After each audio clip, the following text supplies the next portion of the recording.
Yes.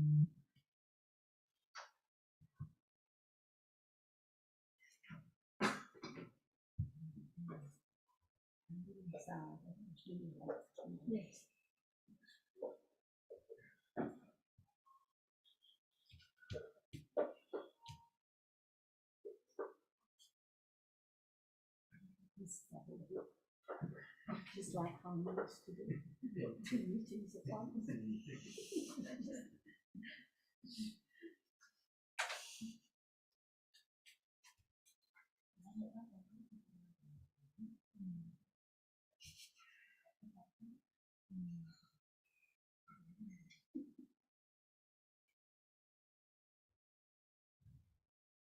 Really like.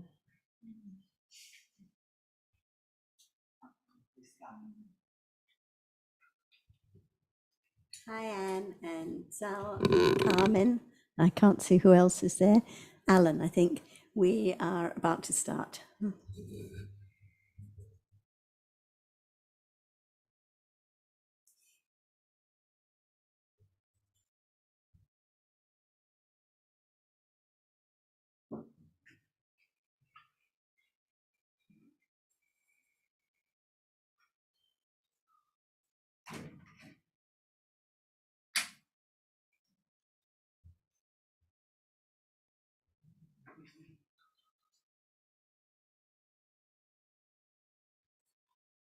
I think it would be useful, Vincent, to come back to the topic about upekkha that you mentioned the other day.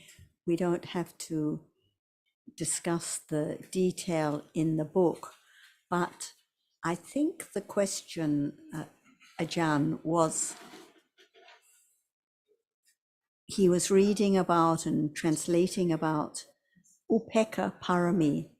And we know upekkha parami is always given as the last parami and can only be fully developed when the other paramis have been developed. So it has to develop with understanding and all the other paramis. And sometimes the word peak is used. And I think the question was whether it was just referring to the peak of upekkha or the peak of all the paramis. Do you have any comments about upekkha parami and the peak? Is it Cetasika? Yes. What Cetasika? Tatramajatata Cetasika. Tatramajatata Cetasika, this is equanimity which arises with every wholesome citta, every sobana citta. And of course, when it's a parami, it's the equanimity, the Tatramajatata Cetasika that arises with panya and the other wholesome factors. Can we say that it's not moment of attachment or dosa? Any moment of kusala, there must be this Cetasika arising to balance the kusala quality.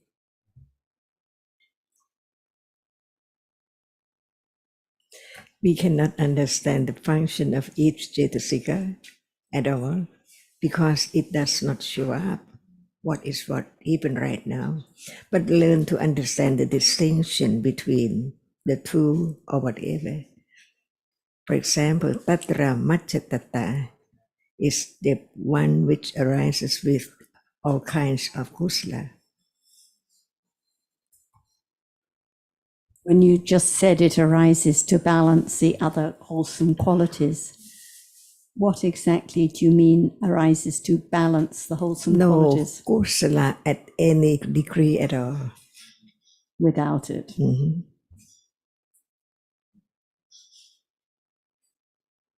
Just try to think about it, consider it little by little in order to understand when kusala is there. See, all 19 Cetasikas have to arise together, performing their functions.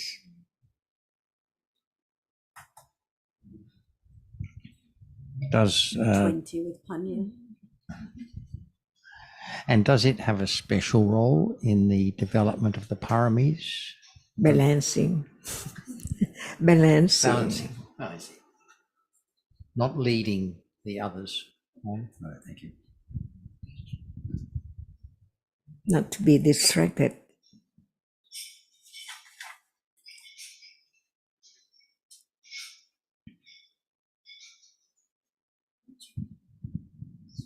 By even just very little attachment or aversion at all.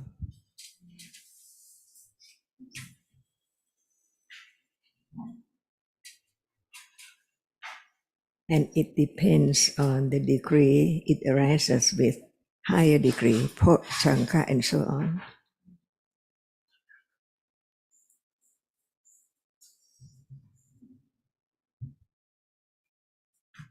And we know, because we've read, that the paramis are given in particular order.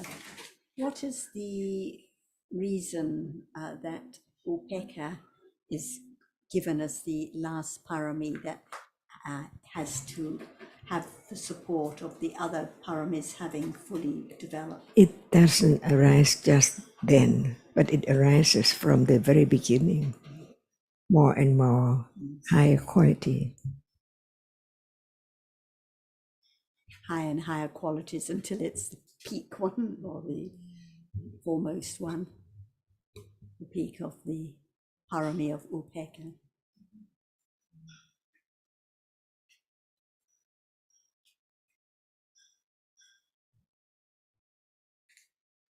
In the book, the example given in the Upeka Paramis is the Bodhisattva in one life. He gave up a very luxurious, superior life, but to go out wandering in a very humiliating life. Some kid can do very bad thing to him. It depends on situation too. Right. And yes, and the text said the Bodhisattva, knowing that the developing of the Ubeka that he is doing. So in terms of conventional idea, the up and down. In all Dhamma to perform their functions. Right. John, Yes, you just said, mentioned something about Tatra Mahajata arises from the very beginning and grows and grows and grows. That would be the same with all of the perfections, yes? Because you see that each wholesome Jaitasika has its own function and its own characteristic, and this is one.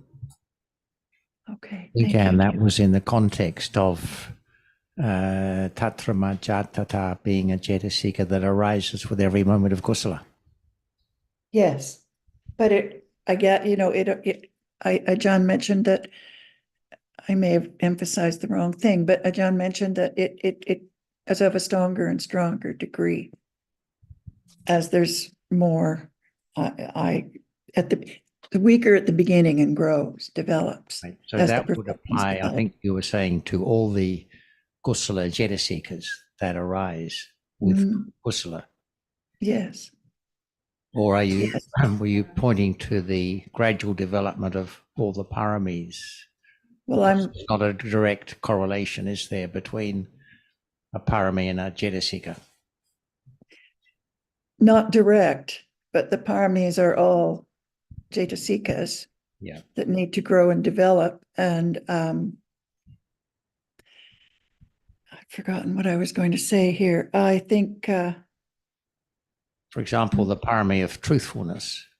Yeah. Could be the tendency to truthfulness, for example, could be there,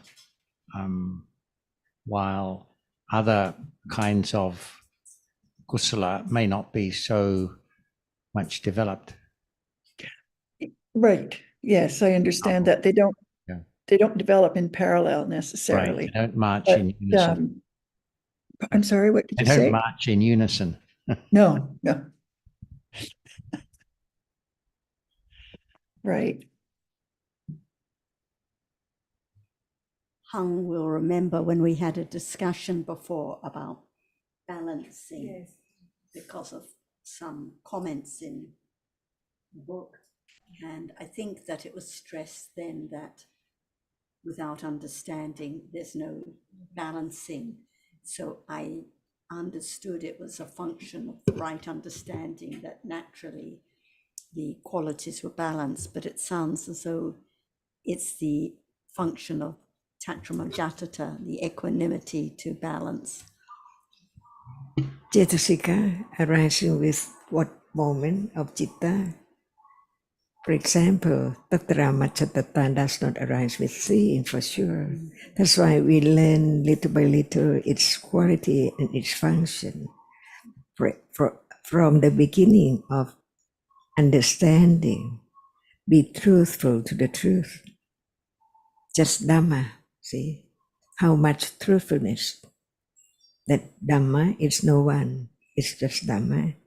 And the wholesome Cetasikas arising together at that moment too, including Tatra Understanding. Majjhatata. And if it's a moment of kusala, a moment of metta now, for example, Tattramajatata is there, but no panya usually.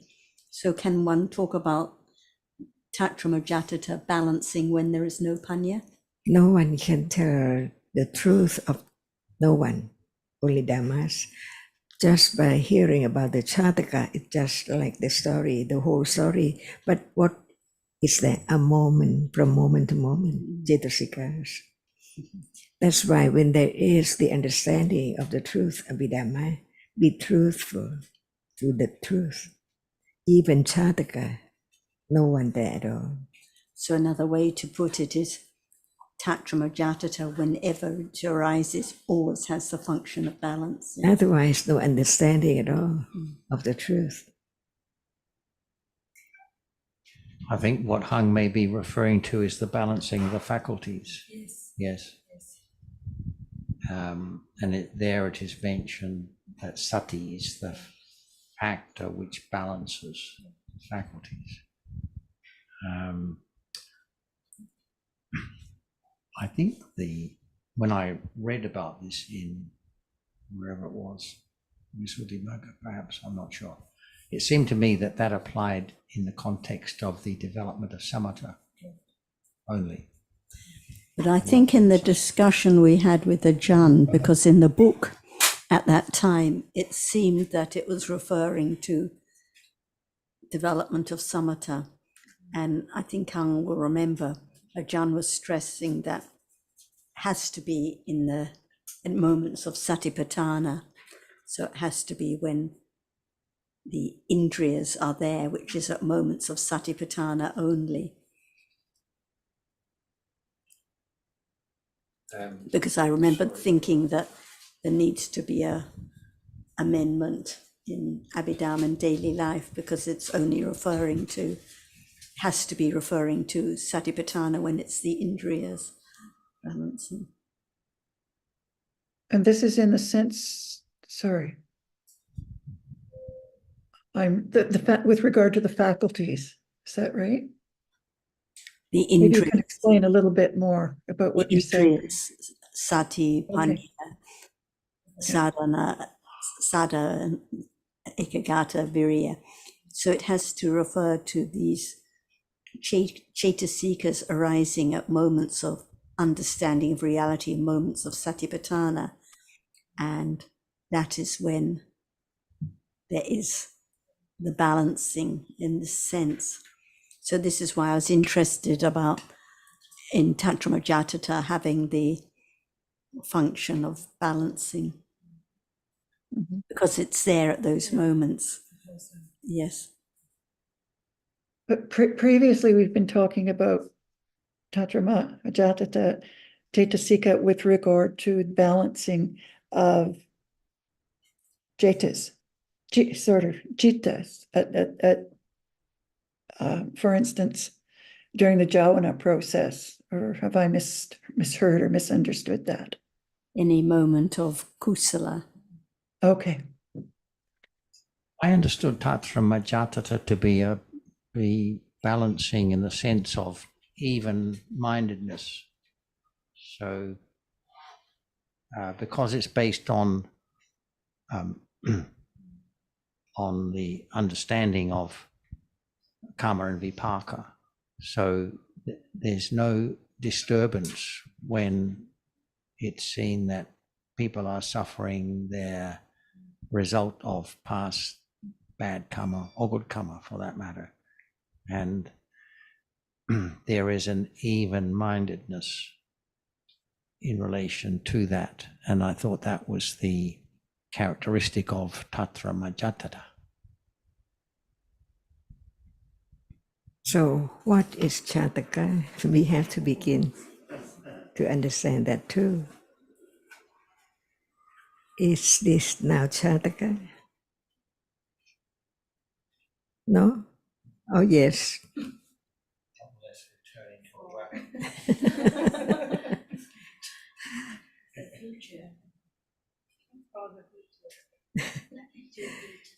If it's there in the book, it's Chataka, but when it's not in the book, it's not?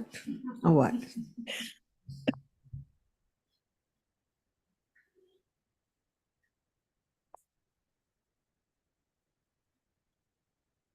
So I missed that point. So when you mentioned that you understood equanimity as being like the even-mindedness at that moment, Regardless of the situation. right, rather than balancing of the citta and cetasikas.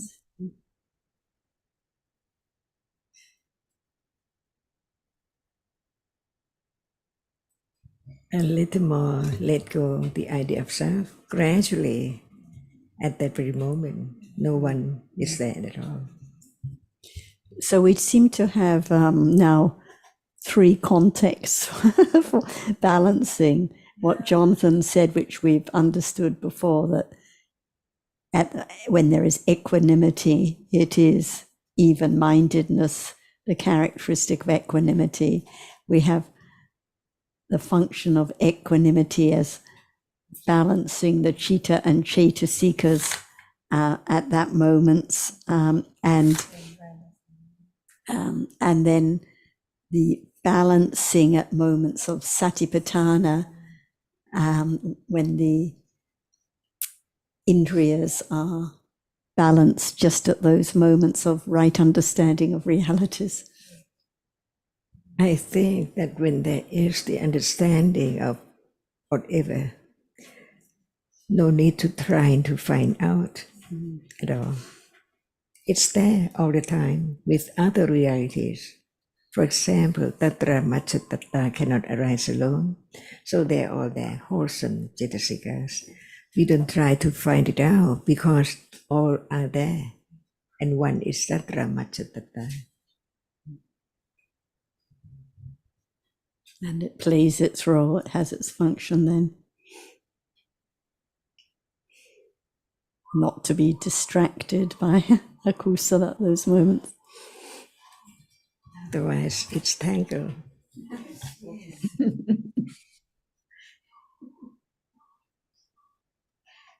Tangled by thinking with lobha, trying to work out the details.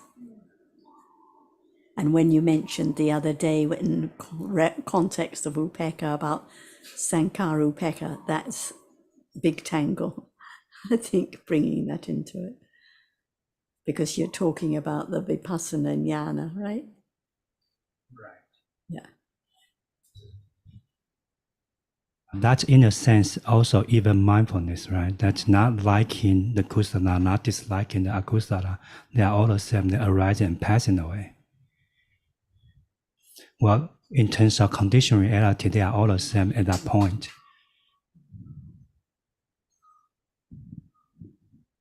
But I think you were saying that in the context of why upekkha is being the peak, right? Right. I was saying when I read about a sentence that upekkha, after it's reached its peak, and then among the other paramis, it takes the leading role toward the enlightenment of Buddhahood. And that I was thinking, because talk about enlightenment, that's why I had the impression immediately linked to the Sankara Upekkha, which is quite close to enlightenment. Quite so far from now. Yes, I know. Right. And when there's no understanding of what is said in this moment, how can there be the understanding of that moment when it hasn't come yet? Impossible. But if there's a little more understanding of what is said now, there's no doubt about that moment at all. For example, is there doubt now? See? And doubt cannot understand anything. It doubts all the time. So, is there doubt now? How can there be no doubt at moment of that stage of understanding? So now when we talk about enlightenment, is there any doubt? See? So understanding little by little from the very beginning to let go. Doubt little by little. And when you say it's a leading role of enlightenment, but is it a path factor? Is it a bojjhanga?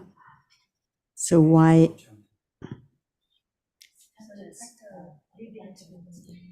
No, not factor of that. So it's not a bojjhanga, fact of enlightenment, and it's But that's not one a of the is path Upekkha, factor. right?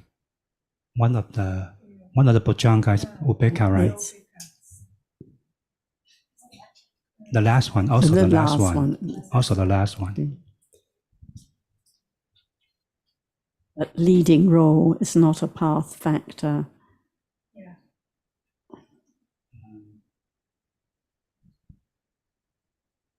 Well, I'm just saying what the book says. From your understanding of what the book says, because when I read it, it wasn't. But there's doubt. Okay. Well, let's ask this Ajahn this question, because in the Thai version on the book on the perfections, which Vincent is translating, it suggests that when Upekkha has been fully developed, it has a leading role in the attainment of enlightenment, or it's the leading role in enlightenment. Thai or in other language? He said that it sounds like that in Thai. Maybe you can show it to it. In Thai, right? I can get it. You can show it afterwards. Because in the English, it sounded just like the Upekkha reaches its highest point, so it's a full development of it, and no suggestion that it's leading role in enlightenment. I could not read Thai, so what I said was based on the English translation.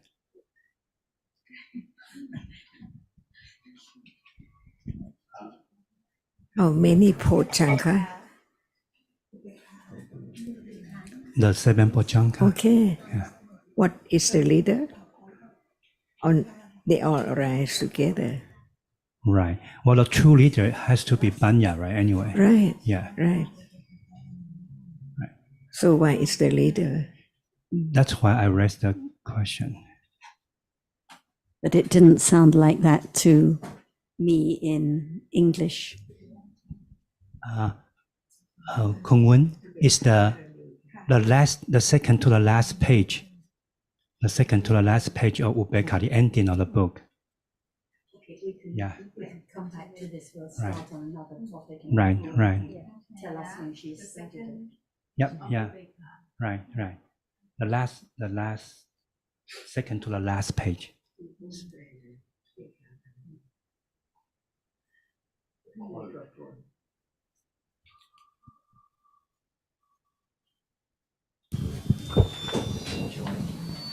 I can show you.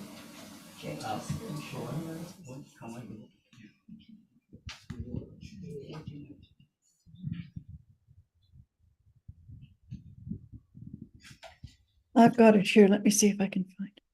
I've got the book.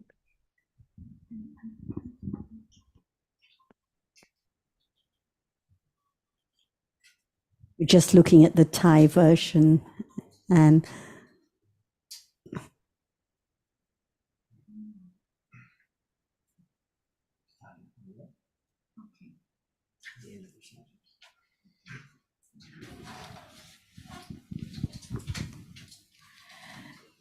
การถึงยอดแห่งอุเบกขาบารมี อันเป็นยอดบารมี ภาษาอังกฤษจะเข้าใจได้ยังไงภาษาไทยก่อนก็ได้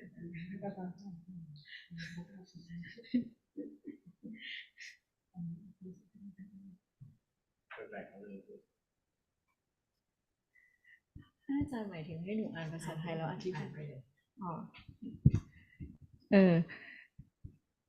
การถึงยอดแห่งอุเบกขาบารมี อันเป็นยอดบารมีของบารมีทั้งปวง บารมีทั้งหมดนี้จะขาดเป็น That's it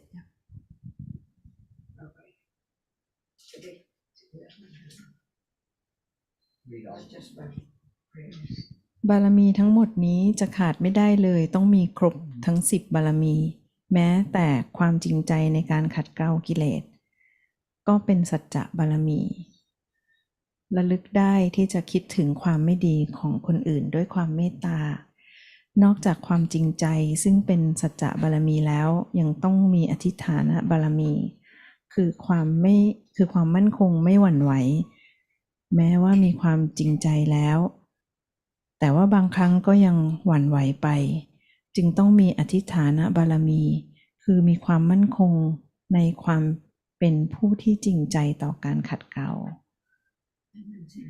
ค่ะอันเนี้ยกิเลส I think if you read the paragraph, beginning from where you read the last bit, wonderful. ความเป็นผู้มักน้อยอย่างยิ่งความยินดีในความสงัดการไม่คำนึงถึงกายและชีวิตของตนด้วยความประสงค์จะวางเฉยการประพฤติขัดเกลากิเลสถึงขั้นอุกขกฤตอดกลั้นความน่าเกลียดที่ผู้อื่นกระทำแก่ตนการยังตนให้ตั้งมั่นด้วยความที่กิเลสอันเป็นปฏิปักษ์ต่อโพธิสัมมภารมีน้อยด้วยความเป็นกลางในที่ทั้งปวงอันเป็นเหตุแห่งความไม่ผิดปกติในผู้มีอุปการะและไม่มีอุปการะของคนอื่นดุจพระขีณาสกฉะนั้นแล้วไม่ติดด้วยโลกธรรมทั้งหลายการถึงยอดแห่งอุเบกขาบารมี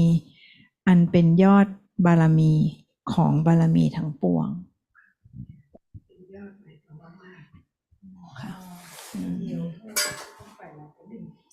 So the top of the barami meaning in the greatest degree. Oh, บารมี yeah. of อุเบกขาบารมี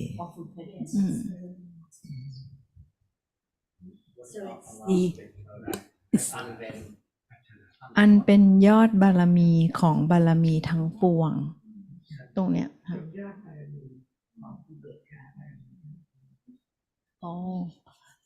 Oh,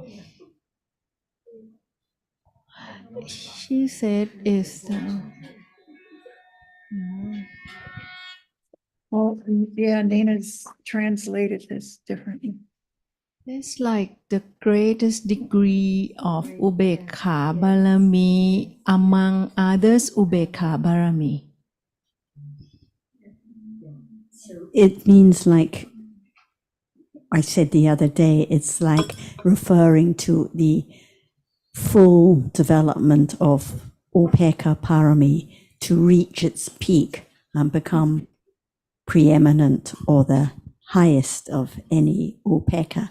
It doesn't mean it's the highest of the paramis.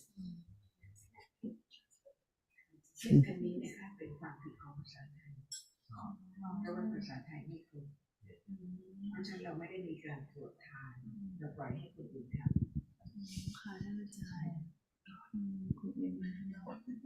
เพราะว่าถ้าอันนี้สามารถเข้าใจผิดได้จริงๆค่ะท่านอาจารย์ And when Nina, in Nina's the English, she is just quoting from the text. It's not a translation of the Thai, so the quote cannot be changed because it's not a translation of the Thai. It's the quote from the text. All the Oh, quotes it's from the text. are from the okay. text, so they can't be changed or even a tiny bit because No. there's someone else's translation.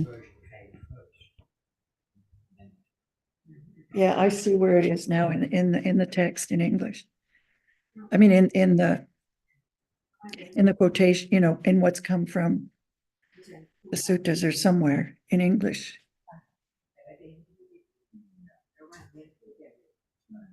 This is why if there's understanding of the dhammas and confidence in what is always the leading dhamma, whatever one reads, whatever the language of the translator or the quote, no doubt that what is the meaning.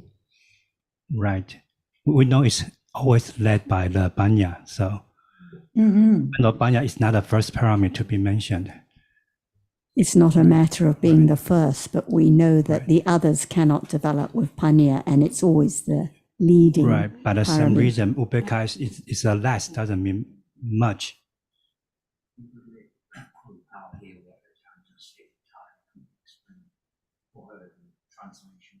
Now, in Thai would be very difficult for me. In Thai, right? No. If you could let Kung Pao Right. hear, Right. listen to this video. Yeah, sure. Mm-hmm. Right. Yes, okay. หนังสือเล่มเดียวที่เห็นเขียนคือปรมัตถธรรมสังเขตนอกจากนั้นที่พูดทั้งหมดเนี่ยนะเขาจะทำจากเล่มที่แต่ไม่ได้ตรวจจากเล่มเดียวเพราะว่าเล่มพูดอย่างทำหนังสือเราไม่ชอบทำหนังสือ I think it's pretty clear where it says in this quote, he reached the peak of the perfection of equanimity, as Sarah said, the highest level of equanimity, perfected equanimity. And as such, it is preeminently a perfection leading to the awakening of a Buddha, preeminently a perfection. I don't know exactly what that Actually, means. it's a little unclear. It means Yes, it preeminent amongst all upekkha, all kinds and levels of upekkha. Yeah, I think the only thing. And there's a misunderstanding of the Thai by the translator, but I think one has to have confidence.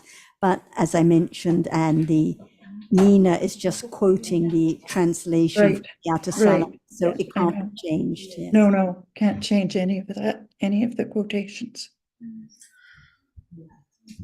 Right. It's in the Atasalani, but sometimes the translation may not be quite clear, but it's the translator, so one uses it, but one can explain if it's not clear. Right. And so from the Thai to Chinese, the main point is that it's referring to the highest degree of Upekkha Parami. Yeah. Vincent, you're translating from the English into the Chinese, is that right? Kun Pao, she is translating from Thai to Chinese, and I check the Chinese translation together with the English as reference. That would be interesting. And difficult, right? Yes, it would, because I've been working on sort of changes, corrections or whatever to the English, and the one there that is most glaring is that there's constant discussion, but we should develop this, we should, and yet there's no way to develop. So it really is panya. I'm talking about right understanding developed by conditions. Yeah. So I've gone through it and changed a number of those to get to, sometimes it works to leave it that way, depending on the context and whether it's being discussed in conventional English or not. But for the most part, I've changed it to understanding develops. I've used different words, but I've made it much clearer that we can't do anything. There's no we should do. It's that Panya develops by conditions. So I don't know if you've probably noticed that too in the English, Vincent.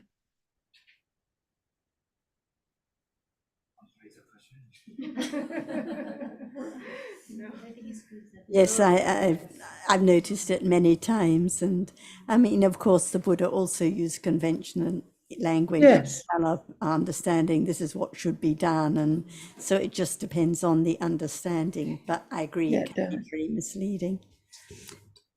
Right. So, yeah, and the quotes from the suttas are often in the conventional language. And it doesn't need to always be changed, because there are some things that if they're, some of this book has been written in more conventional language, and though, well, It can't be changed. I've done my best to have the understanding correct. Okay, I can see that Maeve is here. Maeve, are you ready to bring up the topic of breath that you mentioned the other day? Maybe now would be a good chance because we have a good time run. So please go ahead, Maeve.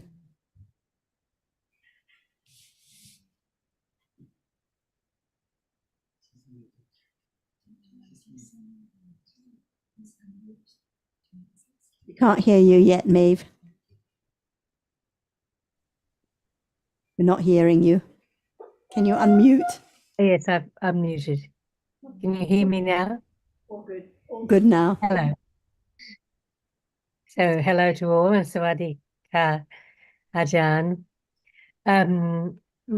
Actually, my question is really about in relation to breath, because it's a topic that comes up on a fairly regular basis, but generally it comes up in relation to meditation, as an object of meditation.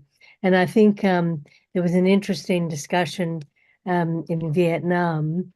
I think a young nun was asking questions around breath as an object of meditation. And there was some very interesting responses from Ajahn.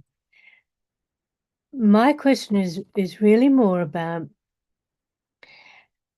how can we understand breath in daily life, not as an object of meditation, but as something that is so present, so constant, from the moment of birth to our final breath. And I understand that the breath is actually a concept that includes many, many realities.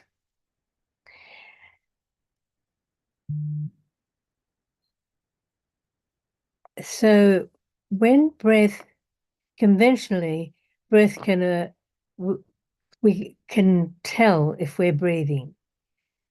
And we refer to that understanding as being aware of the breath. But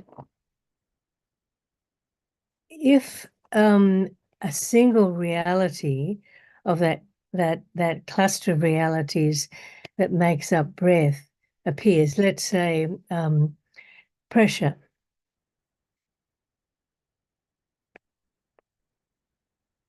What I'm trying to understand is is that, if that is known directly,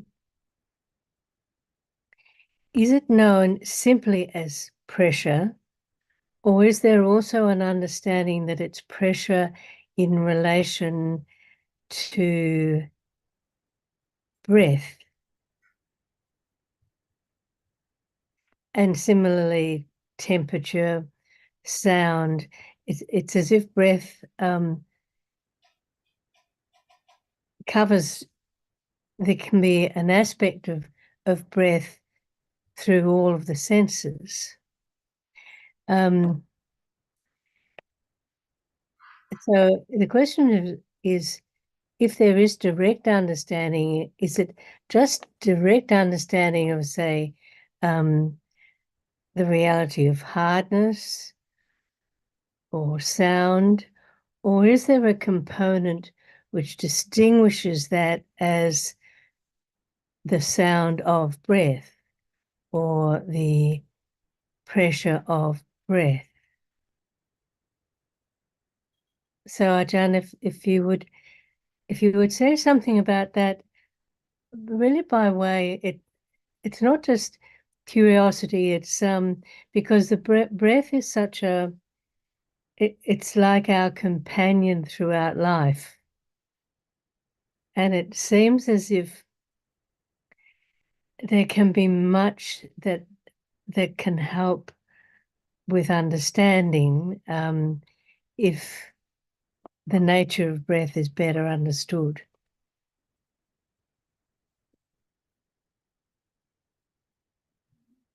About breath, right? Okay. What is breath? Again, in order to understand, why do we say, oh, we call it breath? Why not the other hardness? Only that we take it for breath. Only that. I don't know that's why I'm asking, actually. Why do we not, or is there something special about breath, about the pressure of breath, the hardness, the softness of breath, the temperature of breath, that is different to hardness as it may be experienced in another context? That's why we learn to understand the truth of each moment in life, right? Before hearing about a breath, we think about breath, right? We know that it's breath, but no understanding of the truth of it. That's why what is there in life? Buddha taught about the truth of it. Even what one takes it for breath, because everyone knows breathing deep or not deep or breath is there, but no idea about it, that it's not anyone at all. The truth of it is just like hardness anywhere, not only breath, right?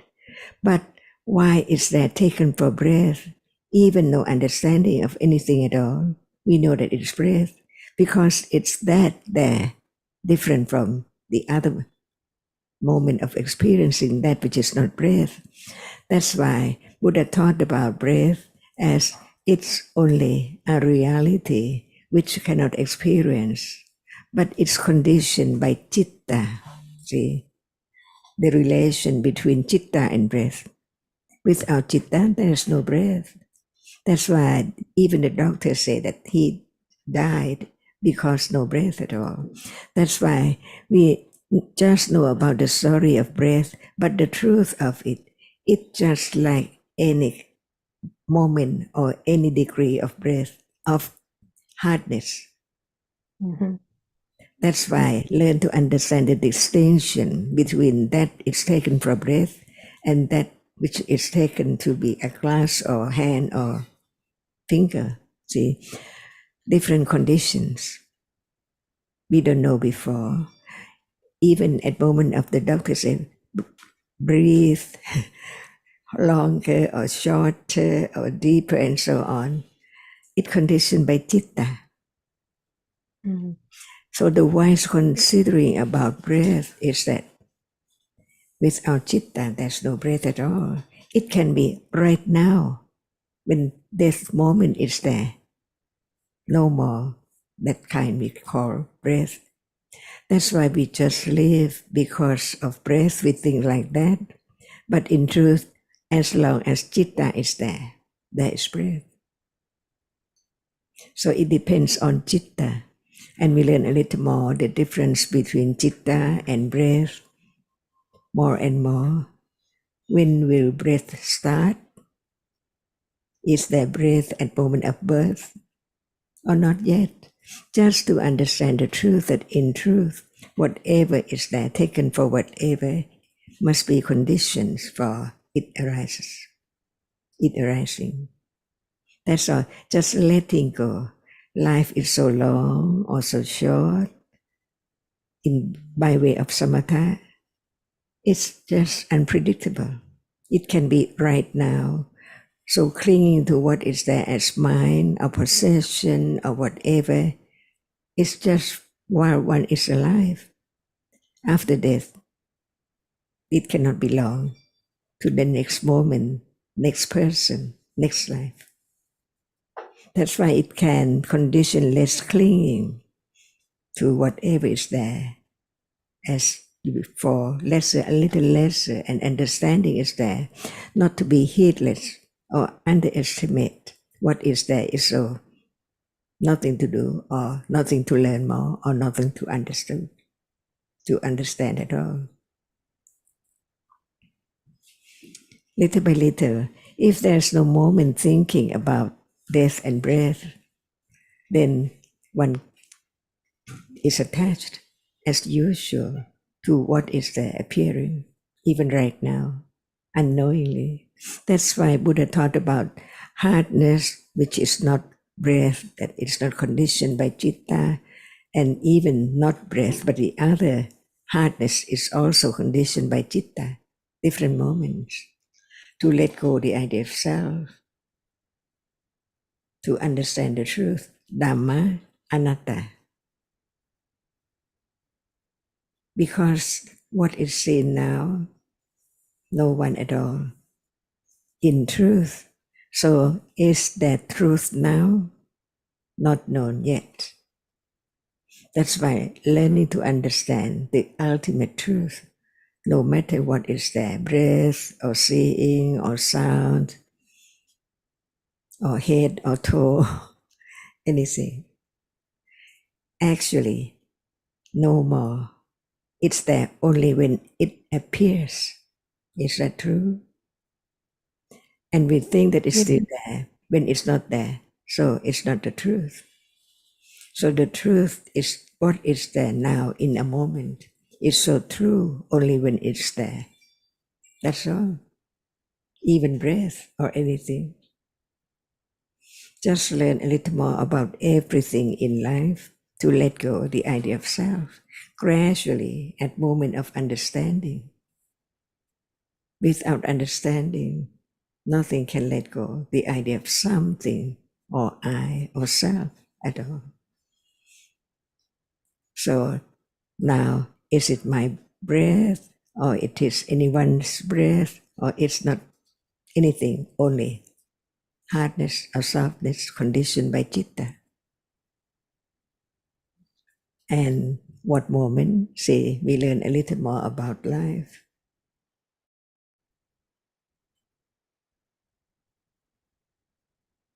I think without hearing the teachings,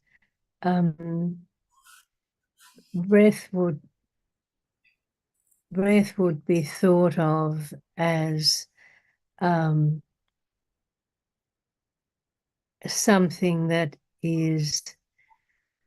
has its own entity, its own reality. You're saying that breath is not a reality, that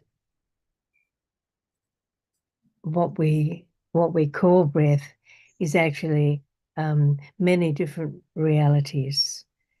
Is that correct, Ajahn? Is it rupa, breath, hardness, softness, heat and cold? Yeah. And breath is sometimes Yes. hot or cold, soft or hard, depends on citta. So whatever is the reality which cannot experience anything, no matter in what manners, they cannot experience. Whatever reality cannot experience, all are Intl.Dhamma, which means that reality cannot experience at all. So understand breath as just it a kind of hardness, different from that which is conditioned by kamma or utu or ahara, because without citta there's no breath. Even it's hard, but it's different because it's conditioned by citta. That's all. Everything is just exactly a moment of conditioned reality arising and falls away, never to return at all. No matter breath or rupa or sound or sight. No one. The point is understanding a little more of the truth of each reality to let go the idea of something or someone or I.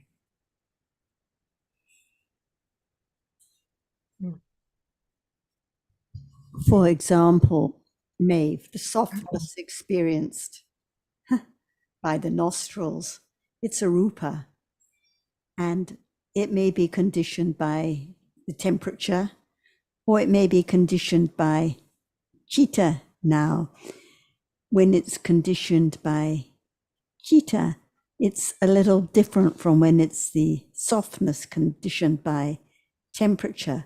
And that's why it comes to be known as breath. And there are ideas about what breath is. Without that rupa, without those rupas, the motion or the softness, for example, or the air element conditioned by the citta, such as when taking a breath, without those rupas being experienced, then nothing would be known about breath, or no one would call it breath. But it's actually very subtle, because the rupas conditioned by citta are conditioned at almost every moment in life. Ajahn asked, what about at birth? Not at birth, not at death, not at seeing, hearing, smelling, tasting, touching, not at one or two other moments like Arupa jhanas, but at almost every moment in life. The citta conditions those rupas that come to be called breath, but it's so much more subtle than we think. So there is a reality, there is the rupa, but it's very different from our usual ideas about what breath is. So when it's an object of samatha, calmness, it's always a concept about, for example, how, as you said, life depends on breath. There's breath from beginning to end of life. Without breath, all the things we find so important, all our possessions are gone. So there can be calmness and wise reflection about the concept of breath. But when we're talking about the understanding of the reality, it's just that particular rupa that arises in a group conditioned by each citta. And whether now the softness experience here or anywhere is conditioned by temperature or citta doesn't matter in the slightest, because it's just another Dhamma that arises and falls away, and is really of no significance at all, because like every rupa, it's gone instantly. So it's not a matter of trying to identify whether the softness is conditioned by citta and is the one we call breath. It's not at all. It's a matter of just understanding what appears. But this is the reason some rupas are referred to as breath, just like some rupas in the body are referred to as body.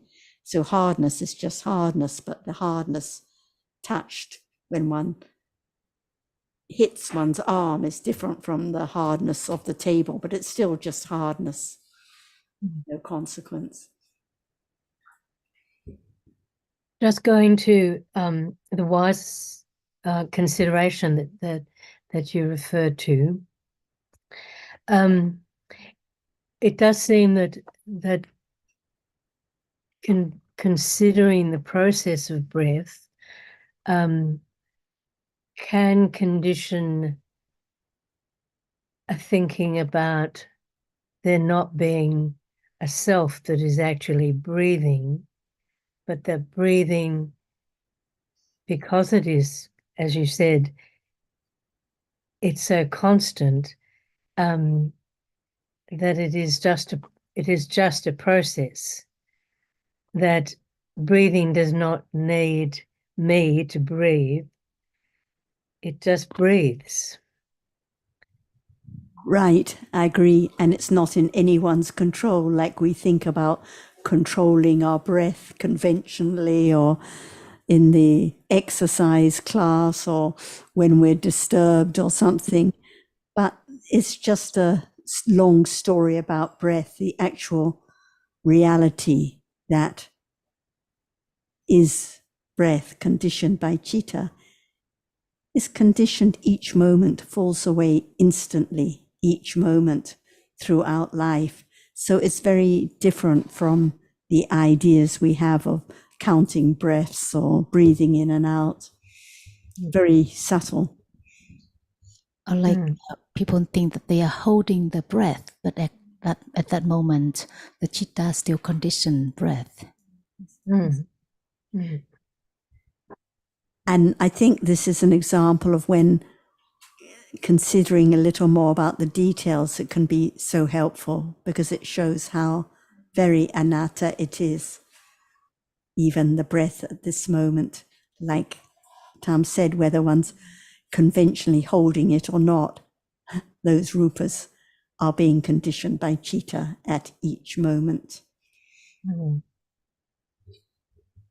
And as you say, that just that reflection about how common it is and how subtle can be a condition for wise reflection and calm at those moments.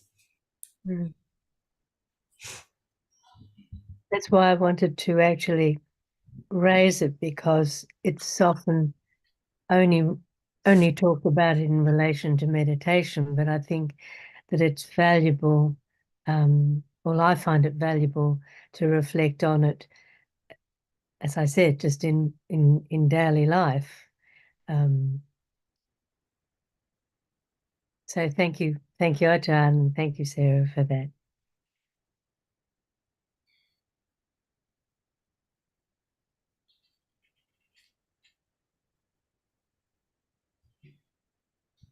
We fuss about this and that all day, if it's too hot or too cold, or if one's got a headache or got a sniffle, or whether things are as we like them. But it's just there for a moment. Breath is just there for a moment. And when there's no breath, it's all gone anyway, all the things we find important. So I think it is helpful to reflect on breath and how it is conditioned at each moment.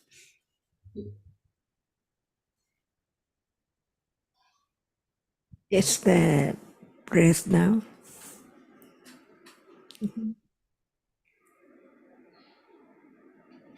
No thought about it. What is there now if it's not breath?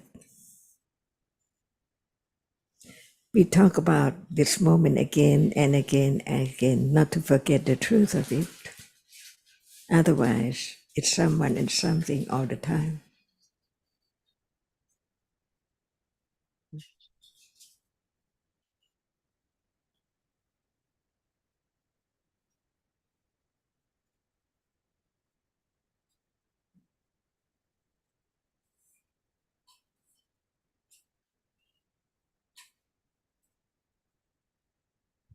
And if anyone has the idea of focusing on breath, it's just I concentrating on an idea which actually has no resemblance to the reality itself. So no understanding. So it cannot be wise or right concentration or right anything at that moment.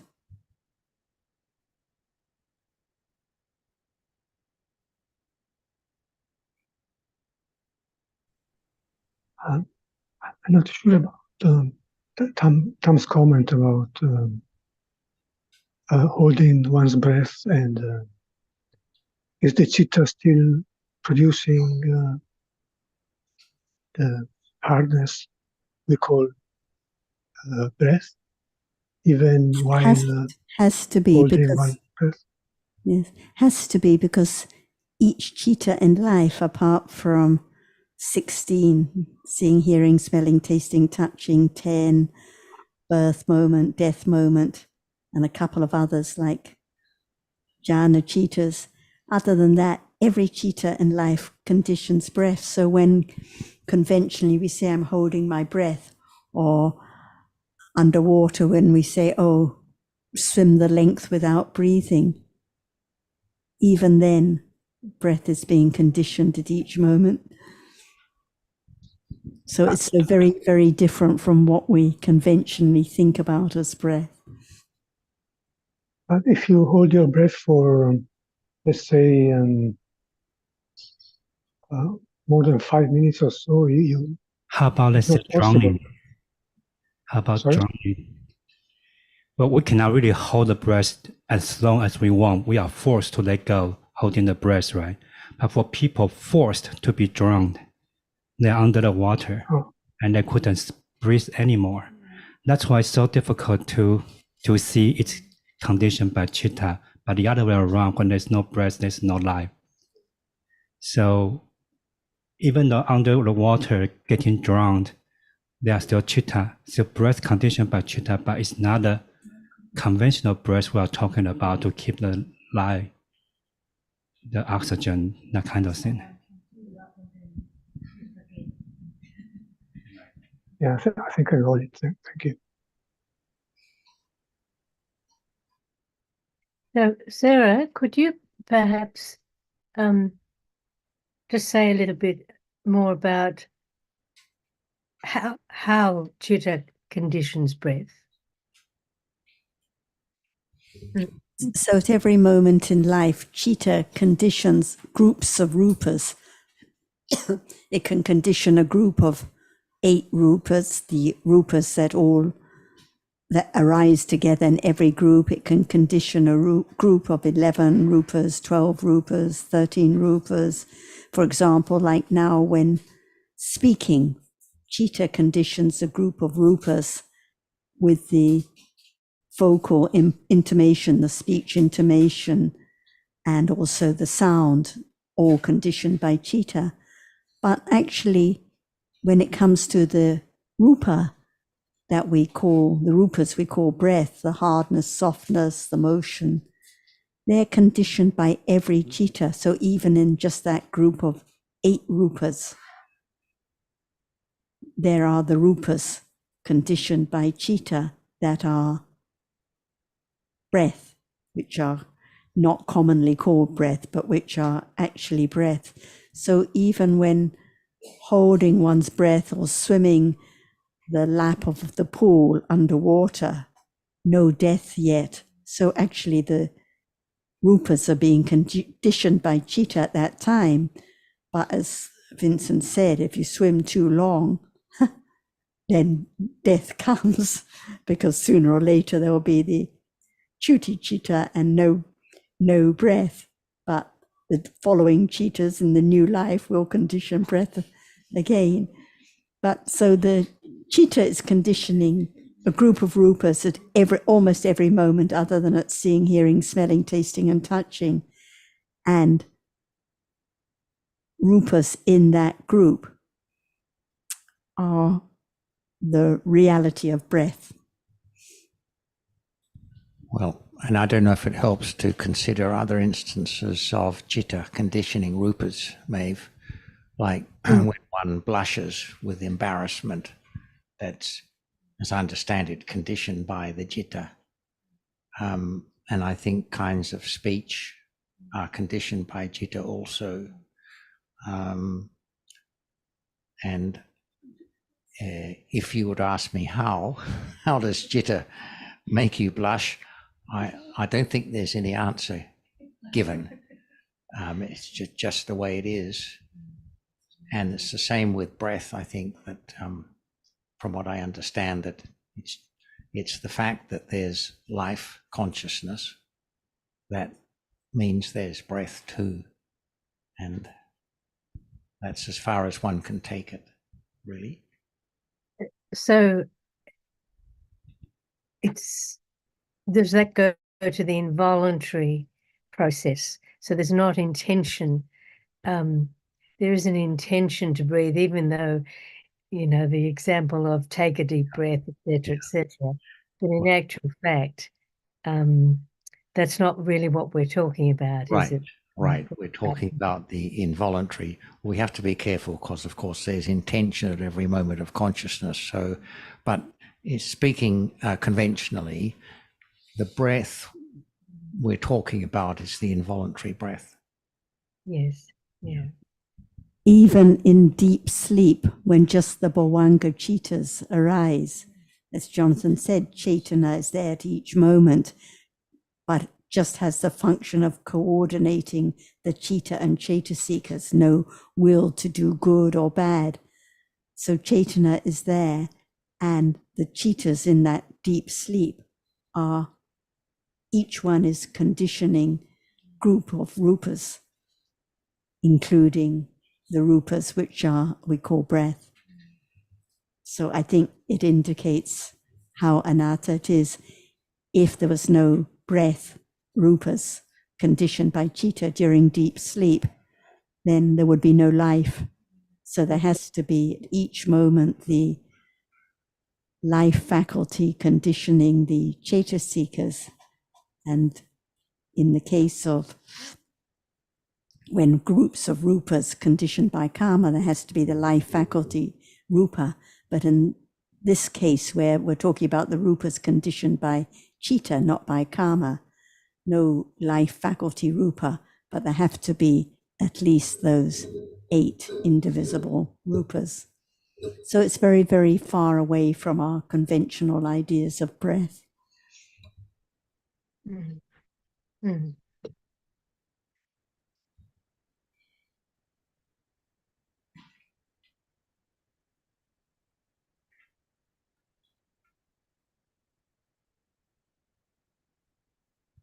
And the rupa, which is breath, the softness, for example, or the motion, like around one's nostrils, it can be understood, it can appear, but whether it does or doesn't is of no significance, nothing to be attached to or excited about, because just like any other rupa, we cannot say it's more precious or important. It's just another rupa and rising and falling away, but more subtle and different from the rupas conditioned by temperature, for example. Mm. But the breath that arises at the nostrils, there is in and out breathing.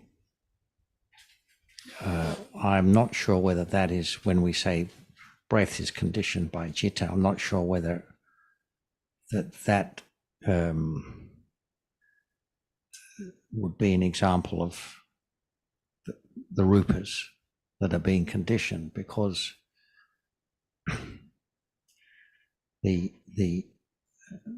as I understand it, well, I'm not understanding, but I'm just sort of wondering aloud here, that the breathing function is, there has to be bodily movement of some kind in order for the breath to flow. And so just exactly what is the rupa that gets conditioned by citta to create the flow of breath. I Mm. just don't know.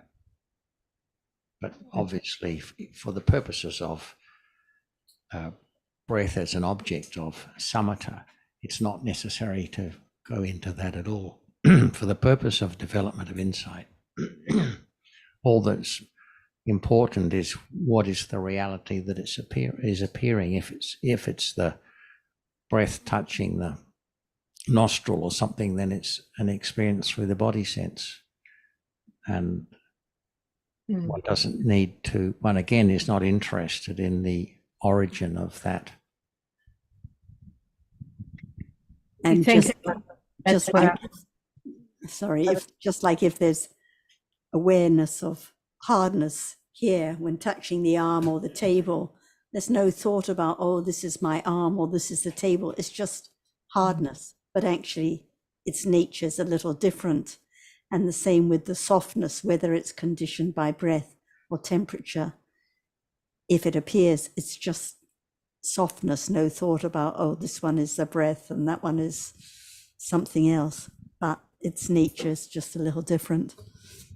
Like with sound, the sound which is conditioned by chitta, but then what we hear is just conditioned by temperature, but just no idea about what conditions it.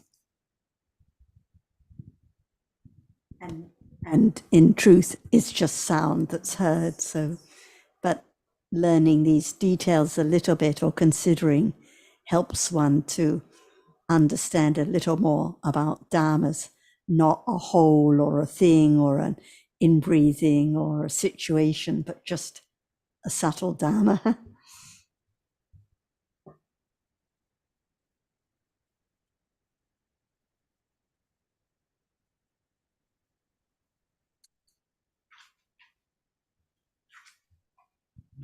And what is the beginning to understand the truth of what is there now?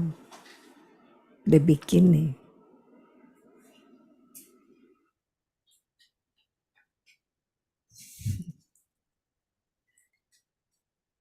What is there? See, one reality to be understood that is different from the others. And right now, understand that actually what is there is real, but what is the reality of it? For example, the moment of seeing right now as the moment of being aware of breath. But we don't talk about that stage first, because now for everyone, I think it's not breath appearing, right? But it's that which is there, seeing is there. It has to begin to understand the truth of what is there, no matter what. Otherwise, we miss the moment of understanding what is there now and think about understanding the other moment. That is not the beginning to understand the truth of life. So beginning now, what is there? See, and this is the real moment of beginning to consider what is there as we have heard. Otherwise, it's just a book. It is easily said, something appearing or seen, see? But that's not enough. That is not understanding the truth of what is seen. It's easy to say what is seen is visible object, different colors, but it's only that stage, no matter how long we think about it. It's only that which appears at moment of seeing. It's not self, it's just that which is seen. Only that is not enough at all. So it has to be understanding that only thinking about the word cannot lead to understanding the truth. But the word of truth is that it's a reality. Begin to understand what is real. We take this as real as a glass, but it's not a glass. Understanding what is real from moment to moment. It is the beginning to understand more about what appears is not that which experiences it. See, no thought about it at all.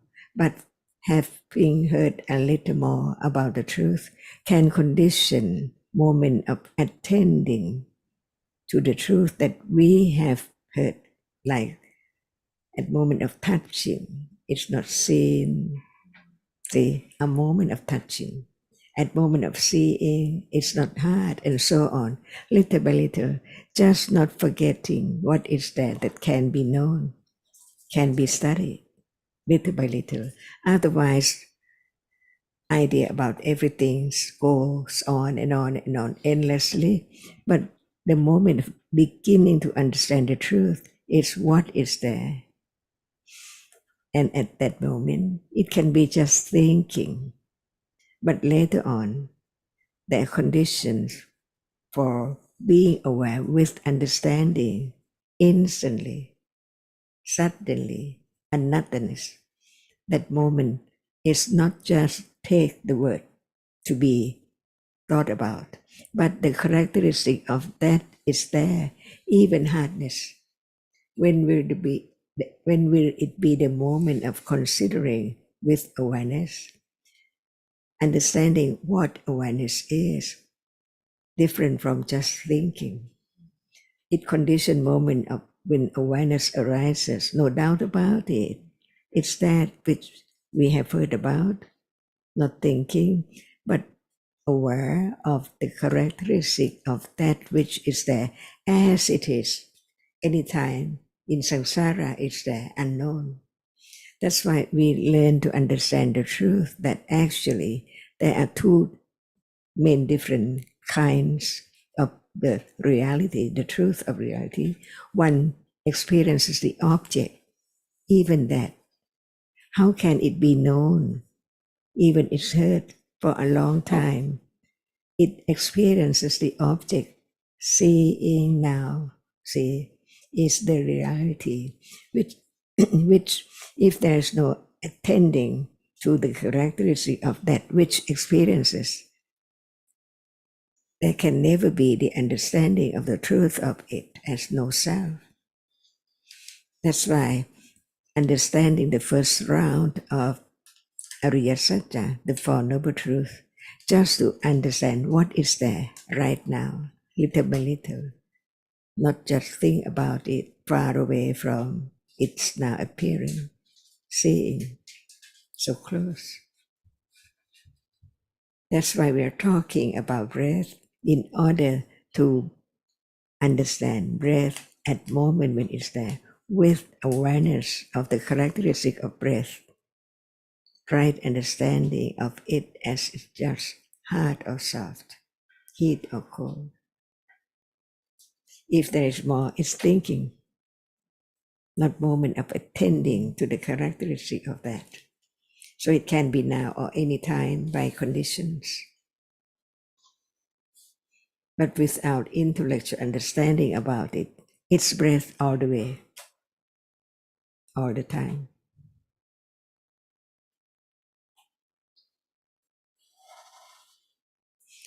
And the understanding of that which appears agree with what is said in the text.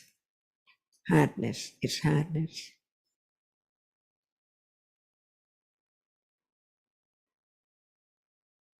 And who knows when it will moment of beginning to be aware with right understanding of what is there now. By conditions. Even this is the way to let go attachment and ignorance of what is there. That's why the path to realize the truth is so very subtle. It's only moment of understanding a little more of the truth of what is there until it's firm enough to condition moment of not just understanding intellectually, but understanding what is there until it appears as it is. And when it appears as it is, nothing, only that hardness and that which experiences it. Is that true? Firm confidence of the Four Noble Truths.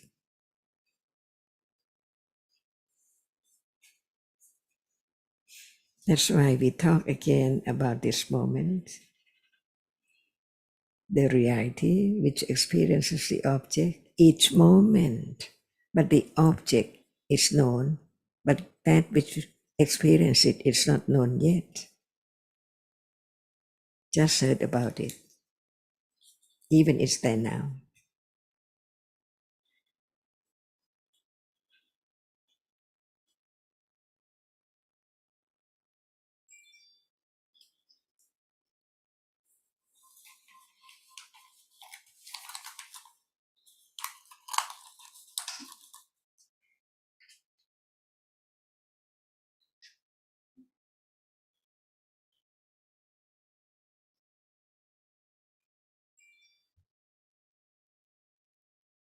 Ajahn, you just said attending to the truth that we have heard. And that there was just something about the way you said that, because you often talk about attending.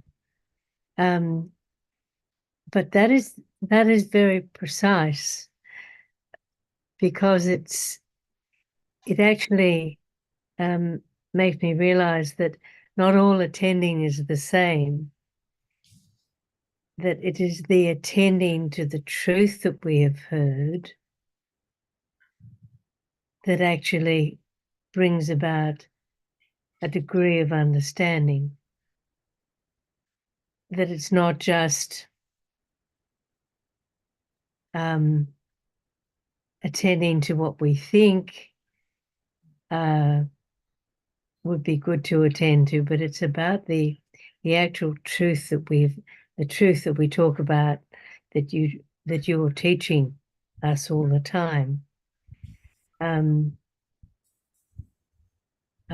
was just something in that in the context of how you said that made me think about attending differently. Yes, I think attending to the truth of what we've heard is different, for example, from attending to what we think might be appearing at the present moment and might be the object of potential object for awareness and understanding. I think that's the point, isn't it? And I think that's what is meant by the wise consideration. When we talk about those 4 factors for developing understanding, association with the wise person, hearing the truth, wise consideration, and then practice in accordance with the Dhamma. So the wise consideration is not thinking how I can have more awareness or what can be the object of awareness now or anything like that. It's really on a more general level attending to the truths that the Buddha discussed and explained to the world.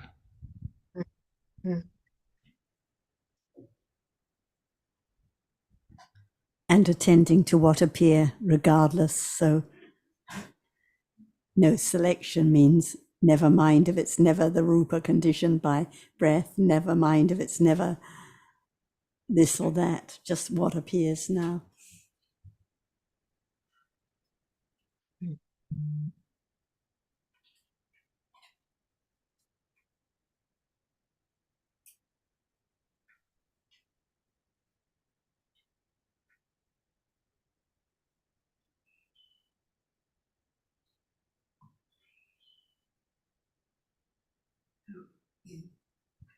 How subtle is the truth, even it's there.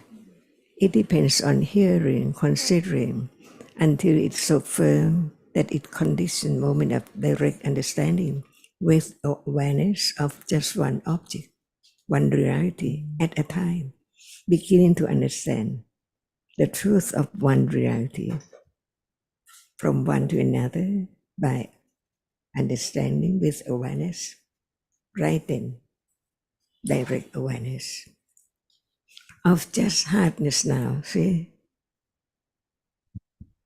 is there any time today being aware with right understanding of it's there only when it appears, and in truth, even it appears many moments of the truth of it arising and falling away in split seconds. So how can there be anyone all gone? Temporarily death, never to return.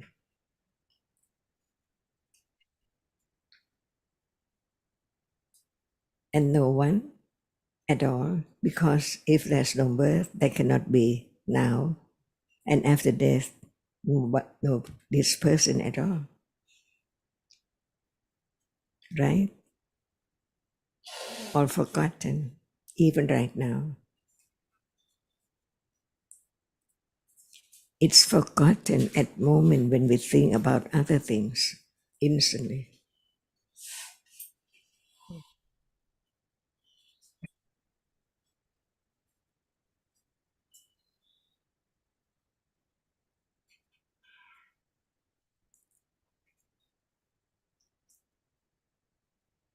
And that is the only way to have more confidence of Dhamma's anatta.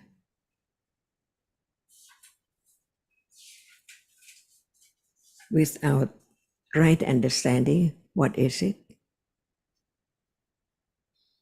Ignorance. Atta, something all the time.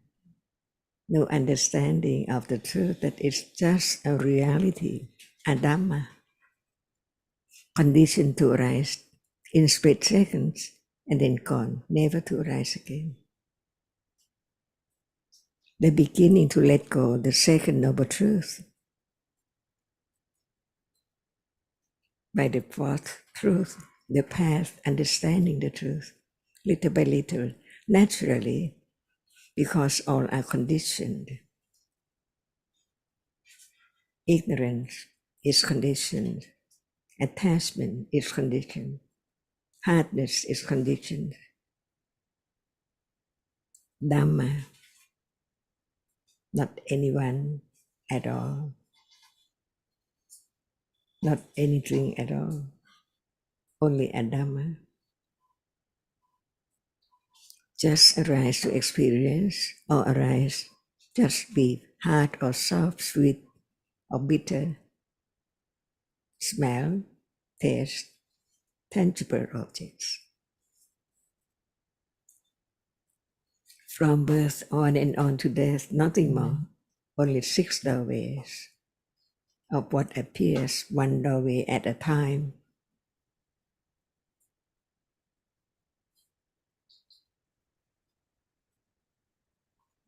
And this moment is the subtle path leading to understand more of what is there. And gradually, at moment of understanding, it lets go from the idea of self. Naturally, unknowingly, until it appears stage by stage, clearer, with more confidence, firmer, from moment to moment of understanding.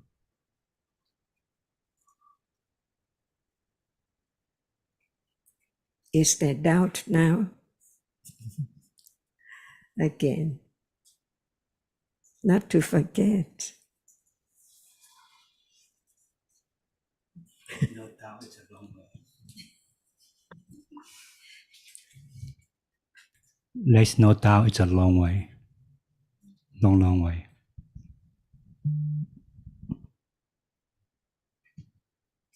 Is there doubt about anything or what now?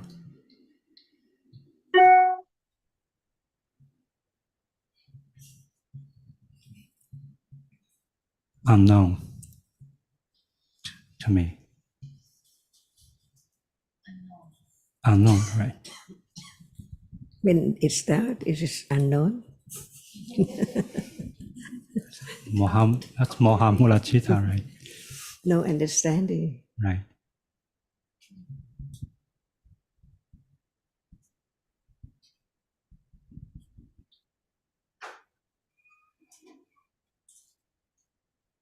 Okay, I think we'll finish this session. So thank you very much, Maeve, and all those who have joined us at home. And so tomorrow we're having a double session again, morning and afternoon, Thursday morning only. So hope to see you again soon. Thank you, everybody. Saturday, no discussion.